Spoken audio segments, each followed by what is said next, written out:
Hello दोस्तों, कैसे हैं आप लोग। उम्मीद करती हूँ आप लोग बहुत अच्छे होंगे, स्वस्थ होंगे, मस्त होंगे। आज मैं कुछ डिफरेंट कहानी लेकर आई हूँ। छाया की रहस्य रहस्य क्या है।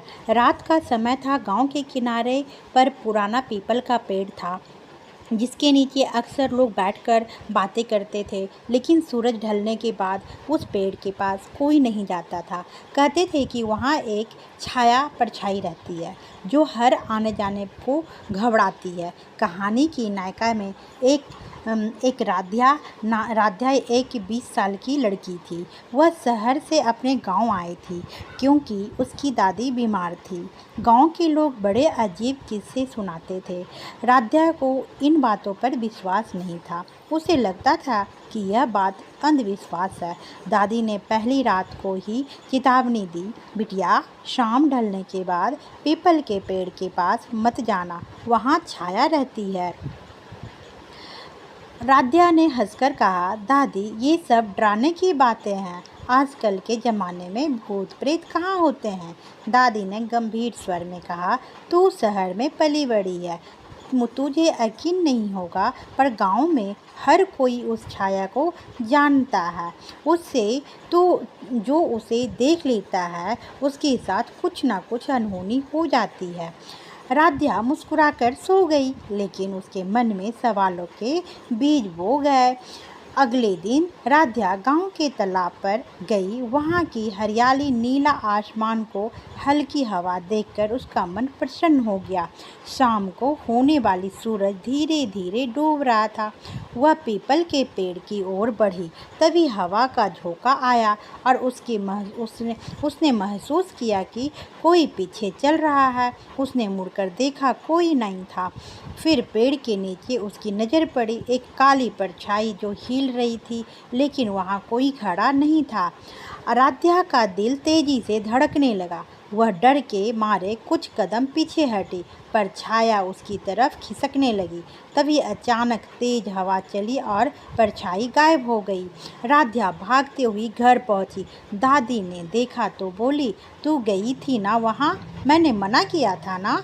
अब जो देखा है उसे उसे भूल जा। रात का समय था। गांव के किनारे पर पुराना दादी ने बोला, तू गई थी ना वहाँ, मैंने मना किया था। अब जो देखा है उसे भूल जा, वरना वो तुझे रोज दिखेगी। राध्या चुप रही, पर उसे मन में डर और जिज्ञासा दोनों थे। उस रात राध्या को सपना आया। उसने देखा कि वह छाया उसके कमरे में खड़ी है। छाया ने धीरे धीरे आकार लेना शुरू किया और एक स्त्री का रूप ले लिया। उसके चेहरे पर दर्द और गम था। छाया ने कहा, मुझे मुक्ति दिलाओ। राध्या डर के मारे चीख पड़ी और जाग उठी। दादी दौड़कर आई। राध्या ने कुछ नहीं बताया। उसे लगा कि यह उसका वहम है, लेकिन अगले दिन कई दिनों तक उसका वही सपना आता रहा।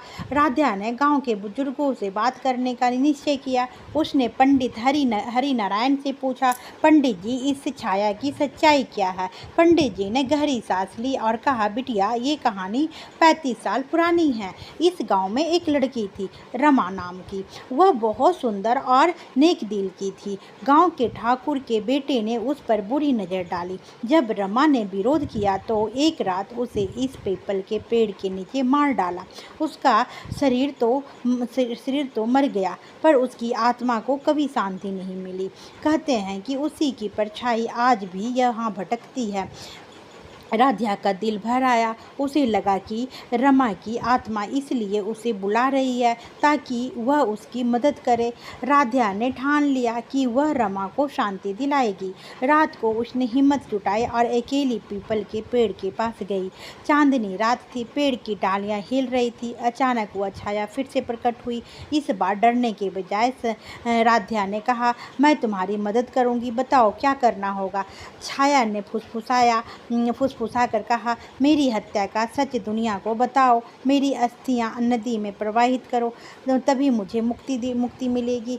सत्य की लड़ाई। राध्या ने गांव के पुराने रिकॉर्ड खंगाले। उसने पता लगाया कि ठाकुर का बेटा अब पास के शहर में रहता है। राध्या ने गांव की पंचायत बुलाई और सबको रमा की कहानी सुनाई। शुरू में लोग हिचकिचाए, लेकिन फिर 2-3 बूढ़े गवाह आगे आए। उन्होंने कहा कि उन्होंने उस रात रमा की चीखें सुनी थी। धीरे धीरे सबूत इकट्ठा हुए और ठाकुर के बेटे को पंचायत में बुलाया गया। पहले वह मुकर गया, लेकिन सबूत और गवाहों के आगे उसे मानना पड़ा। उसने ही रमा की हत्या की थी। पंचायत ने उसकी सामाजिक बहिष्कार कर दिया और पुलिस को खबर दी।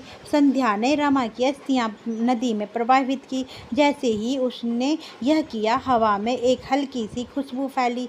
आसमान साफ हो गया। अचानक उसने देखा कि वह छाया सामने खड़ी है और इस बार रमा मुस्कुरा रही थी। उसने कहा, धन्यवाद राध्या, अब मैं मुक्त हूँ। और देखते ही देखते वह छाया आकाश में विलीन हो गई।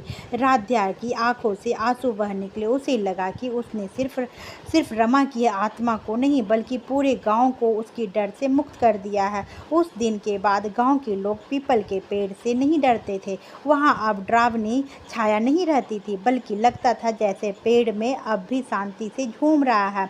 श्राद्धा अब वापस शहर लौटी, लेकिन उसने रमा की कहानी पर एक किताब लिखी, छाया की पुकार, जो बहुत प्रसिद्ध हुई। राध्या को एहसास हुआ कि कभी कभी हमारी जिम्मेदारी होती है कि हम डर से भागने के बजाय उसका सामना करें, क्योंकि डर के पीछे कई बार किसी की अधूरी कहानी छिपी होती है। अगर कहानी अच्छी लगी हो तो मेरे चैनल को सब्सक्राइब कीजिएगा और मुझे सजेस्ट कीजिएगा कमेंट करके कि आपको कौन सी कहानी अच्छी लगती है। मैं किस तरह की कहानी लेकर आऊँगी। आपको ये कहानी सुनने के लिए बहुत बहुत धन्यवाद। Thank you. ओके, दोबारा कहानी में मिलते हैं। ओके।